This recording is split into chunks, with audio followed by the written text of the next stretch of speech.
Hello बच्चों, कैसे हैं आप सब लोग? बढ़िया, बहुत ही बढ़िया, बढ़िया ही होने चाहिए, है ना। चलिए, तो आज हम बात करने वाले हैं चैप्टर जिसका नाम है सरफेस एरिया एंड वॉल्यूम। ठीक, सरफेस एरिया एंड वॉल्यूम। यहां पर हम कुछ 3D फिगर्स के बारे में बात करेंगे। क्या कुछ 3D फिगर्स समझते हैं। पहले 3D फिगर्स हमारी दो टाइप की होती हैं, एक होती है प्रिज्म, एक होती है पिरामिड। ठीक है, प्रिज्म बेसिकली क्या है? प्रिज्म जिसका बेस अगर पॉलीगन शेप का है, पॉलीगन शेप का है, तो उसका टॉप भी सेम शेप का होगा। मतलब देखो, रेक्टेंगल से उठा के ऊपर भी रेक्टेंगल, उसे कहते हैं प्रिज्म। मतलब बना लेते हैं अगर हम कुछ फिगर तो इस तरीके से बनाएंगे, इसको जोड़ लेते हैं यहां से, इसको यहां से, इसको यहां से, एंड इस वाली को यहां से। ठीक, कुछ इस तरीके के। और जो पिरामिड शेप है, पिरामिड शेप क्या कहती है? बेस होगा पॉलीगन, ऊपर आके पॉइंटेड हो जाएगा, ऐसे ऐसे पॉइंटेड। ठीक है, अगर मैं बनाऊं कुछ ऐसे बनाया जाए तो यहां से इसको उठा के यहां जोड़ देते हैं, इस पॉइंट से यहां और यहां। समझ आ रहा है कुछ? ये ऐसे उठा हुआ है ना, पिरामिड शेप। ठीक है, इतनी बात समझ आई? बेसिक समझ आई? चलिए, अब हमें इसमें जो जो शेप पढ़नी है हम उस शेप्स के बारे में बात करते हैं एक एक करके। ठीक है, चलिए इसको मिटाते हैं पहले, फिर करते हैं शेप्स के बारे में बात। तो चलिए स्टार्ट करते हैं। पहला है क्यूबॉइड। क्या है? क्यूबॉइड। क्यूबॉइड जैसे कि आपका रूम होता है, बस इसकी जो फेसेस होती हैं वो रेक्टेंगुलर शेप की होती है। कैसी? रेक्टेंगुलर। पता है हम सबको, इस तरीके का, जिसमें लेंथ आएगा, ब्रेथ आएगा और एक हाइट आएगी। ठीक है, जरा समझिएगा। देखिए, वर्टेक्स कोने, एज मतलब किनारे, फेस मतलब साइड्स, दीवार। अगर आपके कमरे की बात करूं, वर्टेक्स कोने नजर आ रहे होंगे किनारे किनारे में, चार नीचे चार ऊपर, राइट। एज मतलब किनारे नीचे, फेस ये दीवार है आपकी, दीवार। क्लियर? कितने फेस हैं आपके कमरे में? चार। पहले ये वाले, एक दो तीन चार, फिर एक छत पांच, और एक नीचे छह। क्लियर बात? बढ़िया। तो अब वर्ड आता है पहला, वॉल्यूम। ठीक है, वॉल्यूम मतलब इसकी कैपेसिटी, इसमें कितना आ जाएगा। फॉर्मूला होता है L into B into H. फिर आता है lateral surface area, lateral surface area. देखिए, लेटरल सरफेस एरिया क्या है? ये चार दीवार का एरिया, ऐसे वाला एरिया। छत और फर्श को हटा दिया अभी, तो मतलब इसी को हम क्या कह लेते हैं? Area of four walls. Clear? The formula is 2l plus b into h। समझे? एंड आता है total surface area, total surface area वो होता है 2 ब्रैकेट में L B, L into B, B into H plus H into L. ये बात समझ आई? समझ आई बात? बढ़िया। चलिए, अब आप मुझे ये बताइए, एक कमरे में आप अपने कमरे में सबसे लंबी रॉड कौन सी डाल सकते हैं? सबसे लंबी रॉड कौन सी प्लेस कर सकते हैं? तो कुछ एक कोने से लेकर नीचे वाले कोने तक, ऐसी एक कोने से नीचे कोने तक। क्लियर? मतलब इस कोने से लेकर इस कोने तक। समझ पा रहे हैं? इसको जोड़ देता हूं ऐसे। देखो, अब अगर ये ऐसे था, मैंने बोला यहां से इस कोने से ऊपर इस कोने तक, ऊपर, इसको जोड़ दो यूं। समझ पा रहे हैं? समझ आ रही है बात? कमरे में अगर आपकी ये नीचे वाली, ये जो फर्श एसी का तो डायगोनल है, और फिर ये ऐसे ऊपर फर्श का डायगोनल, यूं हाइट, और ये वाली रॉड जो आ रही है सबसे लंबी रॉड होगी। समझ पा रहे हैं? तो ये डायगोनल बनेगा किसका? Diagonal of cuboid. देखिए, ये एल था, ये बी था, फर्श की बात कर रहा हूं फिलहाल। तो ये लेंथ कितनी आ रही थी? ये वाली under root of L square plus B square, मतलब अगर आप समझिए फर्स्ट है ना नीचे ये वाली लेंथ, क्या under root of L square plus B square नहीं आएगी ऐसे? अब ये under root of L square plus B square, इसका स्क्वायर प्लस एच का स्क्वायर, पाइथागोरस, क्या यही तो डायगोनल आएगी रॉड की, सबसे लंबी रॉड? समझ पा रहे हैं? यही डायगोनल ऑफ क्यूबॉइड होता है, क्या? Under root of L square plus B square, इसका स्क्वायर प्लस हाइट का स्क्वायर, तो ये डायगोनल। समझ आई ये बात? बहुत बढ़िया, ये था क्यूबॉइड। सेकंड उठाते हैं क्यूब। क्यूब वो फिगर है सेम एज क्यूबॉइड, बट यहां पर सारी साइड क्या होने वाली है? बराबर। ये ए है, लेंथ ए, तो विड्थ भी ए और हाइट भी ए। क्लियर? इसका वॉल्यूम क्या हो जाएगा? ए क्यूब। लेटरल सरफेस एरिया हो जाएगा 4a square and total surface area हो जाएगा 6a स्क्वायर। क्लियर? इसमें पूछूं अगर डायगोनल क्या होगा, diagonal that is under root of A square plus A square plus A square, 3a square. Root से बाहर निकालू तो root 3 into side, this is the diagonal of cube. समझ आई ये बात? समझ आई? बहुत ही लाजवाब। चलिए नेक्स्ट फिगर समझते हैं सिलेंडर के बारे में। सिलेंडर, सिलेंडर ये वाला सिलेंडर नहीं है जो घर वाला शेप है, ऑलमोस्ट जनरली हम मैथ्स में इस तरीके की शेप पे काम करते हैं हम लोग। ठीक है, ये रेडियस है और ये वाली क्या हो गई? हाइट। समझ पा रहे हैं कैसा फिगर है? अगर आपको पेज से समझाऊं तो देखिए ऐसा है, ये एक रेक्टेंगुलर है ना, बस आपने इसको ऐसा फोल्ड किया, जब आपने इसको फोल्ड किया तो ये जो फिगर निकल कर आई ये आपकी क्या दिख रही है? सिलेंडर। ठीक है, ऊपर नीचे की शेप कैसी दिख रही है? सर्कुलर, ये कर्विकल, तो इस बार इसको कहते हैं हम कर्व्ड, कर्व्ड सरफेस एरिया। समझते हैं, चलिए। वॉल्यूम होता है इसका पाई आर स्क्वायर एच।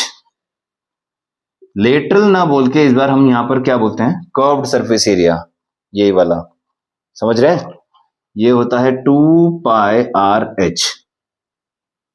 अगर अब मुझे इसमें टोटल सरफेस एरिया पूछा जाए तो इस कर्व्ड में मैं दोनों ऊपर का नीचे का सर्कल क्या कर दूं?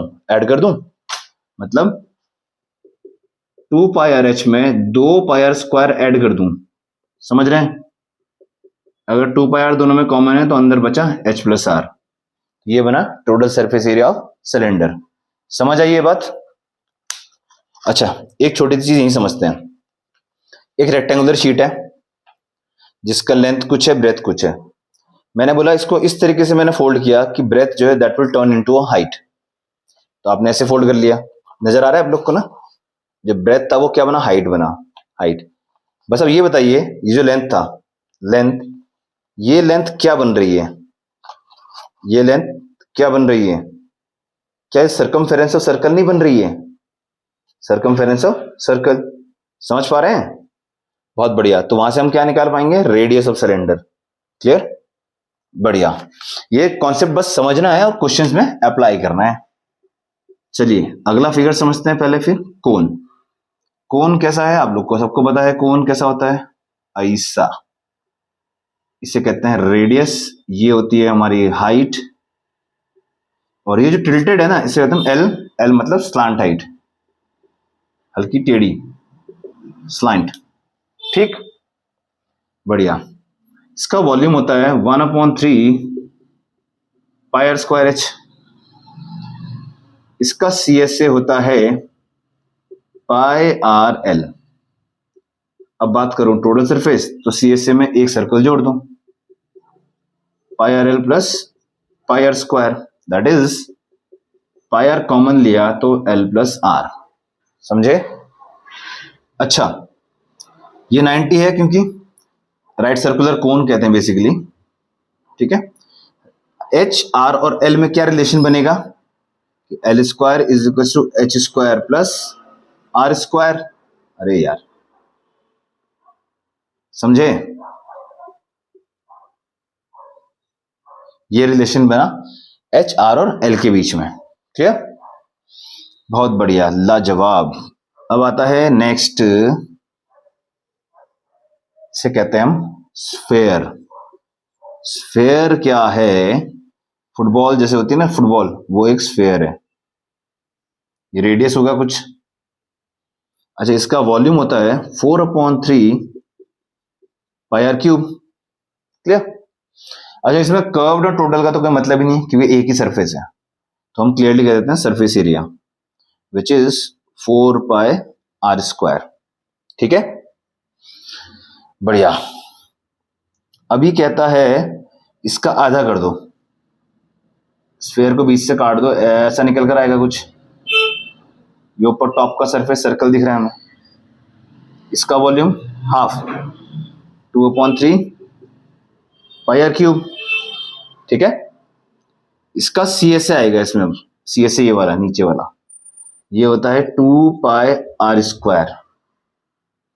और जब टोटल सरफेस बोलोगे तो नीचे में I mean C S A में एक सर्कल जोड़ दो ऊपर वाला, तो 2 और 1 दैट इज 3πr²। समझ आई ये बात? समझ आई? बहुत बढ़िया। अच्छा, एक चीज का ध्यान रखिएगा, अगर क्वेश्चन में सिर्फ सरफेस एरिया मेंशन हो तो वो सरफेस का मतलब टोटल सरफेस एरिया की बात हो रही होती है। ठीक है, भूलना नहीं इसको। ये फॉर्मूले हैं आपके जो 9th वाले के भी काम आएंगे, 10th में भी काम आएंगे। क्लियर? 10th में इसके अलावा एक और फॉर्मूला हुआ करता था, फ्रस्ट्रम। हालांकि वो डिलीट हो चुका है, लेकिन देख लेते हैं, अभी नहीं तो कहीं आगे काम ही आएगा, है ना। इतना मिटा लेते हैं। आई होप कि आपने नोट डाउन कर लिया होगा ये वाला, है ना। फ्रस्ट्रम आता है, फ्रस्ट्रम। बेसिकली अगर आप एक कोन ले लो, इस कोन को आप यहां से काट दो तो कुछ इस तरीके की शेप निकल कर आएगी, राइट। ये रेडियस r1, ये रेडियस r2, क्योंकि अलग अलग होने वाली है, नजर ही आ रहा है हमें। ये होगी हाइट, इसको कह लेते हैं स्लांट हाइट। समझ पा रहे हैं? बाल्टी की शेप लग रही है, यही होता है एक्चुअल में फ्रस्ट्रम, बाल्टी वाली शेप की बात हो रही होती है। ठीक है, इसका वॉल्यूम होता है 1/3 πh r1² plus r2² plus r1 × r2। ठीक है, इसका सी एस ए होता है πl r1 प्लस r2। दो रेडियस है ना उनकी। टोटल सरफेस एरिया, इसी में क्या जोड़ दें, एक ऊपर का सर्कल और एक नीचे का सर्कल। समझ पा रहे हैं? अच्छा, इनके बीच में HL r1 r2 के बीच में क्या रिलेशन होना है? रिलेशन वही L² is equal to H² plus r1 minus r2 का होल स्क्वायर, ये होगा रिलेशन। समझ आई ये बात? सारे फॉर्मूले इसको नोट डाउन कर लीजिएगा। आई होप कर लिया होगा आप लोगों ने पहले, है ना। इसको मिटाते हैं और कुछ बातें करते हैं पहले। बातें मतलब क्वेश्चन से रिलेटेड। चलिए मिटाएं इसको।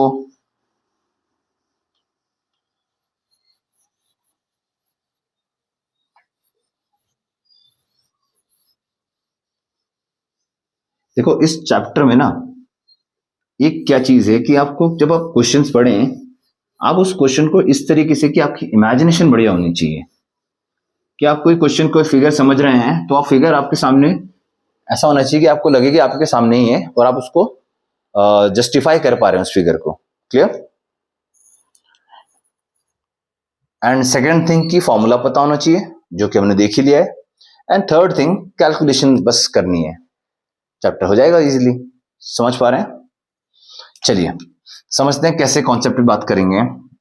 उसने बोला आपके पास एक रूम है, एक कमरा है आपके पास, आपका अपना पर्सनल कमरा है। ठीक है, उसने बोला इस कमरे में एंटर करने के लिए आपके पास यहां दरवाजा भी है, ऐसा। ठीक, अब इसके बाद आपके पास इस कमरे में दो खिड़की हैं, एक इधर एक इधर। ठीक, उसने बोला जो आपका रूम है उसकी डायमेंशन है 10 बाय 12 ऐसे। ये रूम की डायमेंशन है, किसकी? रूम। ही सेड की जो दरवाजा है डोर दैट इज 7 बाय 4 का है, एंड जो विंडो है आपकी वो है 4 बाय 3 की। दो विंडो दिख रही हैं, दोनों बराबर है। समझ गए क्या क्या दिया है आपको? उसने बोला आप इस कमरे को व्हाइट वॉश कीजिए। क्या कीजिए? White wash. तो पहले समझिए व्हाइट वॉश कहां करते हैं आप लोग? चार दीवार, 1 2 3 4 प्लस छत में, समझ रहे हैं? 5। फर्श में तो नहीं करेंगे ना मैंने व्हाइट वॉश। क्लियर? बहुत बढ़िया, समझ आई ये बात। तो पहले वो एरिया निकालिए जहां आप व्हाइट वॉश कर रहे हैं। तो आपने कहा जी 4 वॉल्स। 4 वॉल्स को हम क्या कहते हैं जी? Lateral surface area. Lateral surface area plus एक छत। छत की शेप क्या है? रेक्टेंगुलर, है ना? रेक्टेंगल का एरिया L×B। समझ आ रही बात? तो ये वो एरिया हुआ जो आप व्हाइट वॉश करने वाले हैं। कितनी बात समझ आई? अब इसमें से दरवाजे खिड़की तो व्हाइट वॉश नहीं करेंगे हम लोग, है ना? तो उसको लेस करते हैं। दरवाजा का क्या है? दरवाजा कहाँ है? 6। 7×4 28। ये 12, 4 से 12, 2 खिड़की है तो 24। ये जो एरिया आया 28 और 24 कितना होता है? 52। ये हम जो एरिया निकलेगा इसमें से क्या करा देंगे हम? माइनस। क्या करा देंगे हम? माइनस। तो जो एरिया निकल कर आया that is the required area जो हमें एक्चुअल में क्या करना है? व्हाइट वॉश करना है। समझ आई ये बात? फील हुई? ये मैं आपको समझा रहा हूं कि क्वेश्चन को कैसे समझेंगे हम लोग, ठीक है? अब अगर वो बोलता कि भाई कॉस्ट दी उसने आपको कि व्हाइट वॉश का कॉस्ट इतना है, तो आपको टोटल कॉस्ट, तो बस अब आप इस एरिया को क्या करते हैं? जो गिवन है उससे मल्टीप्लाई कराते हैं। क्वेश्चन सभी हम करेंगे बाद में, ठीक है? पहले समझिए कि क्या करना है। समझ आई ये बात? बहुत बढ़िया। अच्छा, इसी को ऐसे समझिए, अब ऐसे समझिए कि मैं बोलता हूं एक पानी का भरा हुआ जार है हमारे पास। जार मतलब बाल्टी है, कुछ भी है, मतलब कुछ ऐसा क्यूबॉइडल शेप, पानी भरा हुआ है। मैंने उस पर एक स्फेरिकल बॉल उठा के डाली अंदर। स्फेरिकल बॉल डाली अंदर, ठीक? उसकी वजह से 1/4 ऑफ वाटर कहां गिर गया? बाहर गिर गया। 1/4 ऑफ वाटर बाहर गिर गया। समझे? तो find the radius of that sphere. Find the radius of that sphere. और हमें जो क्यूबॉइडल जो जार है जिसमें पानी भरा था उसकी डायमेंशन हमें दी है। क्वेश्चन समझ पा रहे हैं? एक क्यूबॉइडल जार है, पानी से भरा हुआ है, डायमेंशंस है हमारे पास। मैंने एक स्फेरिकल बॉल उठाई लोहे की, उसमें डाली, उसकी वजह से उसका 1/4 पानी निकलकर बाहर आया, ठीक? 1/4 पानी बाहर आया। तो उस स्फेयर की रेडियस क्या थी? समझ पा रहे हैं? तो देखिए स्फेयर की वजह से 1/4 ऑफ दिस वाटर बाहर आया, तो 1/4 ऑफ दिस वाटर मतलब जो जार ने पानी रखा हुआ था वो उसकी कैपेसिटी थी। कैपेसिटी का मतलब वॉल्यूम था उसका। समझ रहे हैं? 1/4 ऑफ वॉल्यूम बाहर आया इस स्फेयर की वजह से। इस स्फेयर की वजह से तो क्या इस स्फेयर का volume is equal to 1/4 of volume of that cuboidal jar? समझ आई बात? लॉजिक आई ना? तो बस इक्वल रखा, वहां से रेडियस निकाली। कॉन्सेप्ट समझ रहे हैं कैसे कर रहे हैं हम लोग? ठीक। एक सर्कस लगा हमारे शहर में जी, टेंट लगाया जी उसने, टेंट। उसने बोला कपड़ा लगा रहा है वो टेंट, सर्कस के टेंट में कपड़ा। कपड़ा कहाँ लगा रहा है? किनारे में। नीचे तो दरी है, उसको छोड़ दो। कवर करने के लिए टेंट का कपड़ा कहाँ लग रहा है? किनारे में। तो ये कोन का क्या बनेगा? CS से, कर्व्ड सरफेस एरिया। समझ आ रही है बात? फील हो रही है ना क्या क्या बोल रहा हूं? क्वेश्चन को कैसे समझना है, ठीक है? आज इसको यहीं रखते हैं। फॉर्मूला हमने समझा, तरीके देखे, क्वेश्चंस को हम आगे करेंगे, ठीक है? टिल देन आप लोग ट्राई कीजिएगा क्वेश्चंस, फिर हम मिलते हैं आप लोगों से नेक्स्ट वीडियो में। Till then take care, have a nice day, okay.